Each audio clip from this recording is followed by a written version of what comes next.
Greetings, Pokemon fans, and welcome back to Poly Wars Wrath. My name is JD, and today we're doing a special video where we're ranking all the Ice-type Pokemon from Generation 1 to see who the best Ice-type Pokemon is in Generation 1. If you haven't been watching my channel over the last 5 weeks, we've been playing through with all the Ice-types fully evolved to see who can get the best time.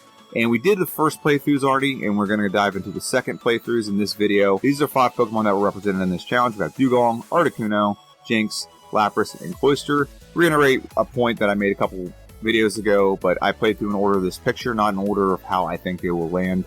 That's how I want to do it, is in order of how they land and how I think they're going to rank, not in order of any picture or anything like that, because I want the worst Pokemon, I think, to get the most amount of data to have the best time, whereas the best Pokemon you should be able to just jump right in and play, and just by knowing some stats and you know what their move is, when they're going to get their moves, you should be able to figure that out, and that's how good Pokemon are supposed to be. Some Pokemon you kind of got to figure it out. That's why I do 2 playthroughs. Let's look at the tier list real quick before we dive into the second playthroughs, and then we'll have a proper ranking. So right now, before we do anything with the second playthroughs, we have Dewgong's number 3, Articuno's number 4, Lapras is number 5, and Lapras and Articuno in the A tier, and Cloyster's at the very end of the A tier, right behind Charizard, and then Jynx is way down in the E tier. So there's the 5 Pokemon. That's where they're ranking right now. I'm going to go ahead and dive into the first Pokemon, which is Jynx. She is the worst Ice-type Pokemon in Generation 1, like by a large margin. It's not even close.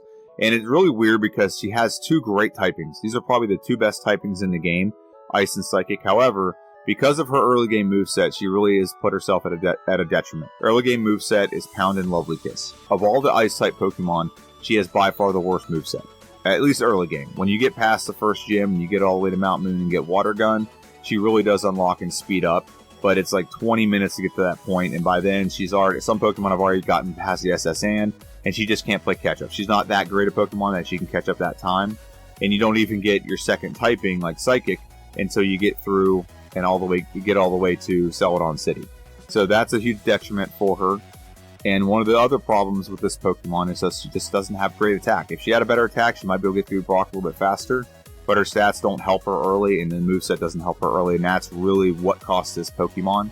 We did do another playthrough with her, but it was a what if she starts out with Ice Punch to see how good she does, and she basically, is right in line with the rest of her Ice-type Pokemon. She ends up in a sub-50 category, sub-45 actually, and she does pretty well, but that's not how it is. If we backported a Pokemon from Gen 2, she gets, Powder Snow, she would probably do pretty well, and she'd probably get a very similar time. The problem is she just can't get by Brock. And Brock takes a good 20 minutes to get by. So, yeah, it takes some time, and that's what cost Jynx her ranking on this list. She didn't rank super duper bad in the overall. I think that she's still not going to be the worst Pokemon in Generation 1. We did not do a second playthrough so I didn't see the point. She's not going to make any dent in this tier list. So that's why I decided not to do a second playthrough yet, but I will do one in the future. You have my word on that.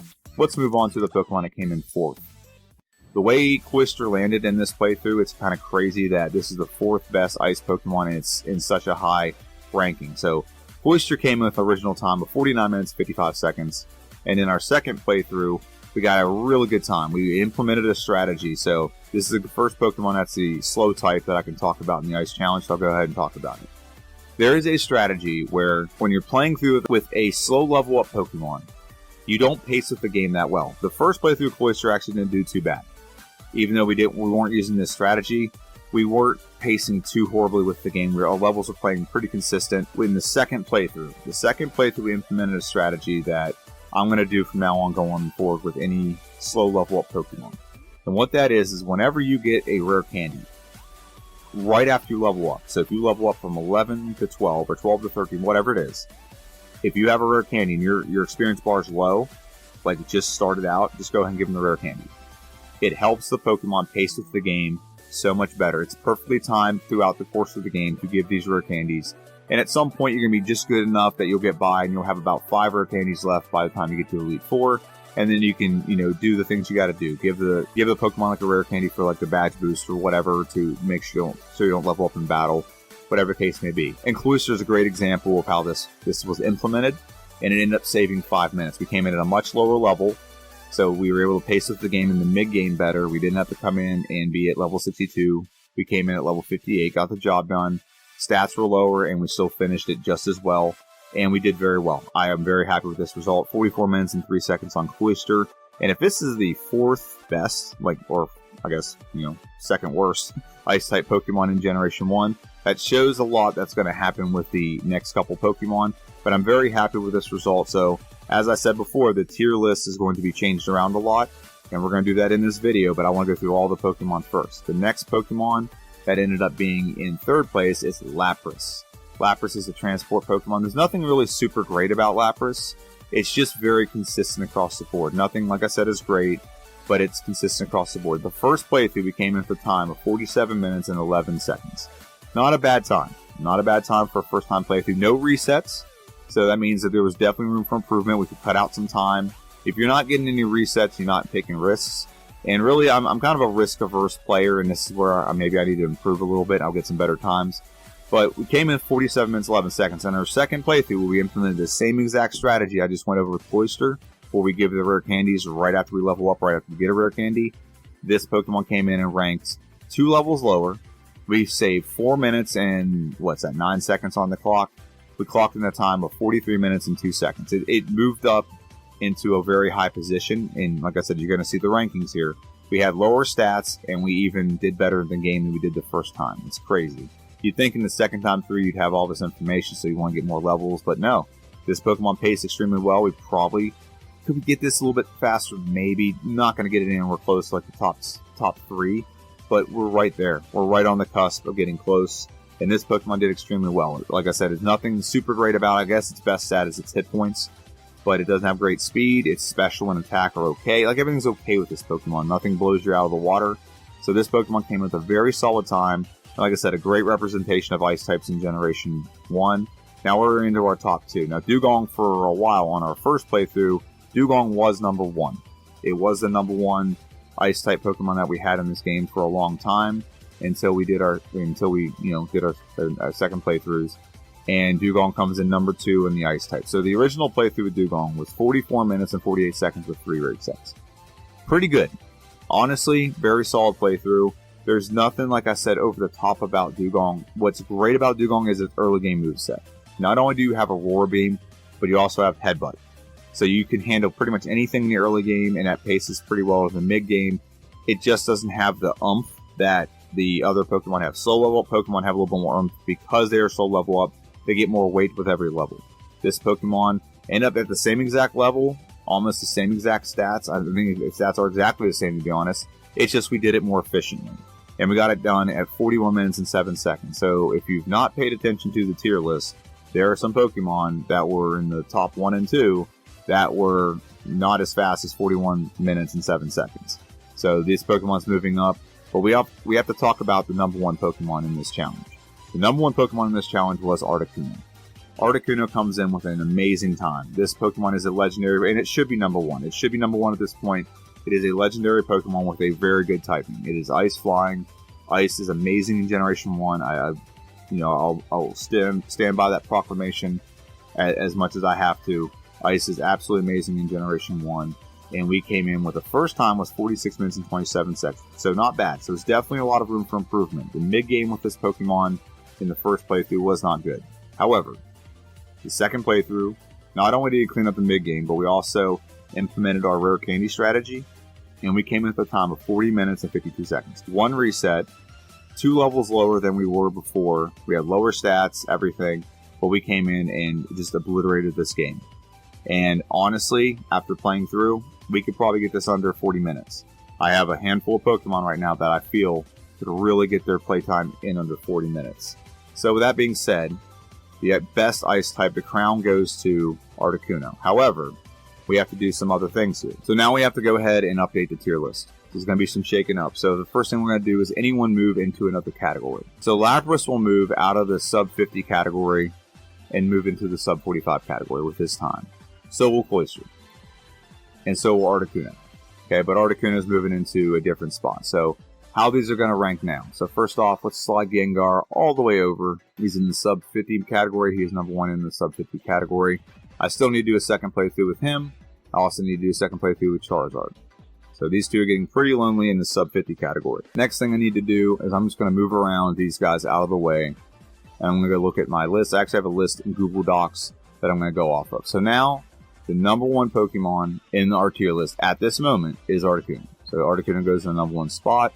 And like I said, I am confident I can get this Pokemon under 40 minutes. After the playthrough I had and after the things I endured in that playthrough, I truly believe I can get this under a good time, under 40 minutes. And Dewgong, I don't think Dewgong can do much better than it is. I think I've maxed out Dewgong. I mean, it's possible because I did have a couple of resets with the Dewgong playthrough. But all in all, I feel like the Dewgong is as represented as can be. But you know what? In the sake of fairness, if I do the couple other Pokemon get a third place, and so will he.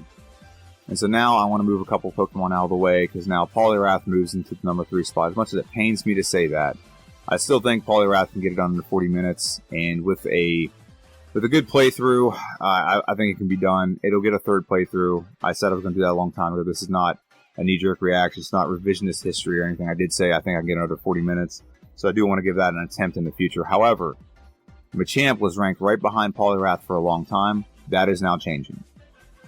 Lapras got a time of 43 minutes and 2 seconds, which is faster than Machamp's time of 43 minutes and 16 seconds. So now Lapras is moving right behind Poliwrath in our tier list. Machamp moves right there, so we have a top 6, and there are sub 45, and then Cloyster moves right behind Machamp. Not by much. I don't know if I can get Cloyster faster than Machamp, but I think Cloyster did pretty well. I don't see them being that much difference here. I don't see it being a drastic improvement for these Pokemon. So now we're looking at the tier list, and like I said, we haven't done Jynx yet. We'll do it in the future. So now looking at our tier list, our top 4 of our top 6 Pokemon are Ice-type. That should tell you something. And the one Pokemon that is the outlier, if you gave it any kind of special move like Ice or Water Gun, if I did Water Gun, I'd probably have this very similar results that I had in that What If scenario. Yeah, it doesn't change much when it comes to these Pokemon. Some Pokemon are just not going to have a drastic improvement other times, just because of the way they're designed. Jynx, the way it's designed, is there's no way to counter not having that move. There is a strategy I was suggested by another PokeTuber like me, where you do blackout training on Brock, or at least the Million Light Years trainer, and it hopefully gets you to that level 16 or 17 or 18, whatever it was when you Jynx to be out to get Lick. And it could definitely improve your time there. So it's something I'm going to have to try to implement. I'm not very familiar or adept at that strategy, so I think if I did it the first time, I'd probably botch it and waste some time. But I think I've seen the strategy, I've heard the strategy being implemented before, so I think there is some truth to it. I've just never consistently used blackout training. And it's not against my rules or anything. I'm adjusting right now, so if you're hearing this clicking in the background, it's just me adjusting all these Pokemon so they fit, because I have a feeling... maybe not with the bug types, but there's going to be other Pokemon that are going to throw itself into this into the ring of being in the sub 45 time. So that being said, that fixes and showcases our current typing and our current list, and it's kind of getting very heavy in one spot with a couple Pokemon. I like these playthroughs. I really like this tier list as well. It's really showing me how to keep track of the data. I have a tier list that I have like in a Google Docs that ranks all the Pokemon based on these times, and I have some blank spots available. I really do. These blank spots are pretty much showcasing that a bunch of Pokemon, like looking at Gengar and Charizard, these are 2 Pokemon to really shake up this list. I need to get some playthroughs done. I need to get another Dragonite run done where I actually implement the Rare Candy strategy. Flareon, I did play through Flareon again. I could have sworn I did.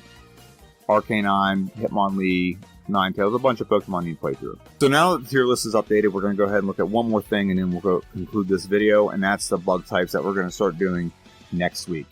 So we have 6 Pokemon we're playing through. Let's ignore the previous evolutions on here, so ignore the Caterpie, the Weedle, the Paris, the Venonat. We're playing through with Butterfree, Beedrill, Parasect, Venomoth, Scyther, and Pinsir. Now here's the thing about bug Pokemon, they kind of are not great in Generation 1. They kind of suck. And they have a lot of things that don't work with them, whether that's movesets, whether that's their level up rate, whether that's just they were designed to be an early Pokemon that wasn't supposed to be played later in the game. A lot of things coincide with that. So here's my problem with a bunch of Pokemon. Butterfree should have been Bug Psychic, not Bug Flying. It gets 2 Psychic moves via level up. It doesn't get any moves that are flying moves. It does not make any sense. And I want to do some what-if scenarios where I change the typing of Pokemon to see maybe there was a great reason why they didn't do this. But I want to see how much better, how much more effective they are. So as soon as I figure out how to do it, I want to code Butterfree to be bug Psychic and then play through in a what-if scenario. That's my problem with Butterfree. Everything else with Butterfree is pretty good. It's actually one of the ones I think will do well. I'll give my final ranking here after kind of give my gripes about every Pokemon. Beedrill, as cool as Beedrill is, and I want you guys to understand that Beedrill's like 4 feet tall. So just letting you know that Beedrill is very tall, very big Pokemon. It's not like a little tiny bee. It's a huge bee, and this Pokemon can be pretty good in a lot of ways. It gets access to Swords Dance. However, it doesn't get Twinny to level 20, which does not negate the problem with this Pokemon when I play through with Weedle, Kakuna, and Beedrill, which is you can't get Twinny until level 20. So you guys spend a lot of time grinding, and that's going to give it such a bad time. This is, I'll give that ranking here in a minute. And then Parasect. Parasect's actually one I think will be a dark horse in this. It does have some it's 4 times weak to a lot of things. So keep that in mind. So poison, fire, and maybe ice type. But it's 4 times weak to a couple things. However, Parasect actually has like one of the most diverse move pools. It gets access to Swords Dance, it gets access to Spore, gets access to Slash, gets access to Dig, Mega Drain. So there's a lot of things that actually are going well for this Pokemon. And one of the biggest problems with Paris, when I played through with Paris, I've done Paris playthrough twice. One was like the first playthrough I did of Paris a long time ago. And then I did a versus series, Paris versus Oddish, and let them evolve and see who get through fast. Paris was actually very surprising in that playthrough. And the problem with Paris is you gotta get to level 20, because then you get Leech Life to get by Brock. Well, Parasect starts with that move. And Scratch. So I think we're gonna have a better time.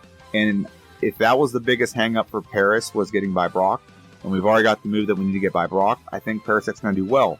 And like I said, it gets access to Swords Dance, it gets access to Spore. Spore is 100% accurate. It does not miss.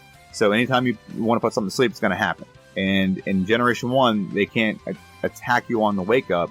So if you're out speeding and you can put them right back to sleep, you got a lot of things you have advantage-wise with Parasect that a lot of the other Pokemon here don't have. So I think Parasect's going to do pretty well.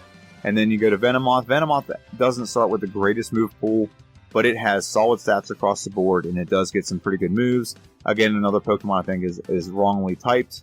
There's a reason why Sabrina has this Pokemon. It is it should be like Psychic in some way, shape, or form. It gets a lot of Psychic moves.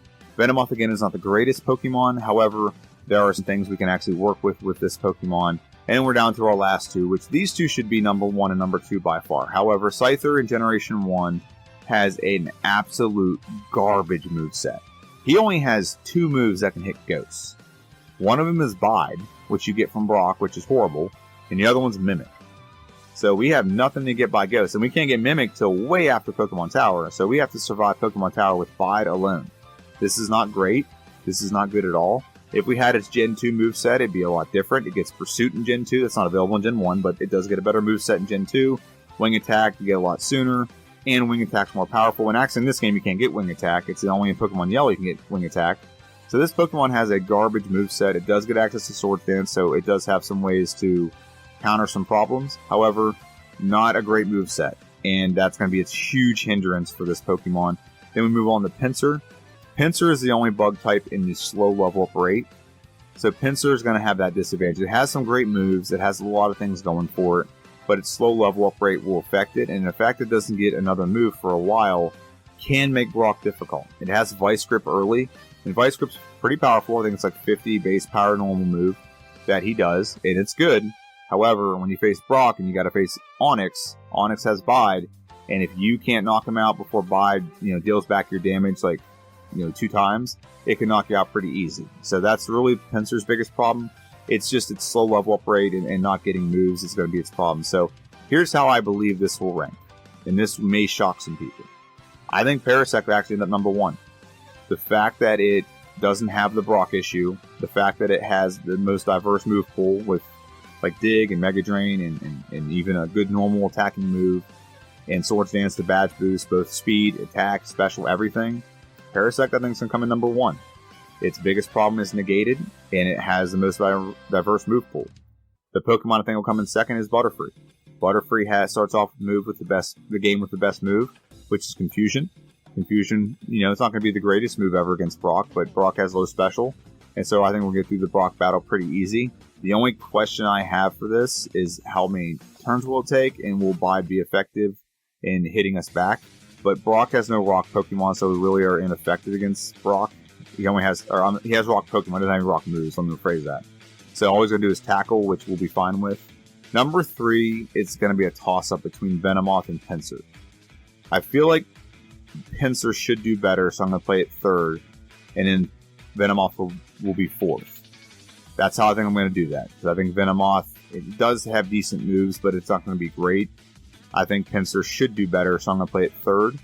And then, like I said, Venomoth number 4. Scyther will come in at number 5. And that's solely because of its moveset. If it had anything better moveset-wise, if it had anything that was, like, useful, I would say this would be coming in. But this Pokemon really gets the shaft in Generation 1. It's one of the worst moveset builds for any Pokemon in Generation 1. And then, obviously, the last Pokemon I think will be in this is Beedrill. He's just not going to be able to overcome that 20 to 25 minute slog you have to get to level 20 to get Twin Needle. We might be able to find a way to battle and beat him at a earlier level. We're going to try that. We'll maybe have to do some tests on that. But I do not feel like this Pokemon's going to... It's not going to make up for that time. And I think Twin Needle is very powerful. It's very good once you get it. And there's even some other moves. And like I said, there's even Swords Dance for this Pokemon. So it does have the capacity to do well. I just don't see how this Pokemon's going to get by Brock. Maybe Blackout Training does save a lot of time, but I don't see that happening. I just don't. I don't see, it's not going to make that incremental where it's going to catch the other Pokemon drastically.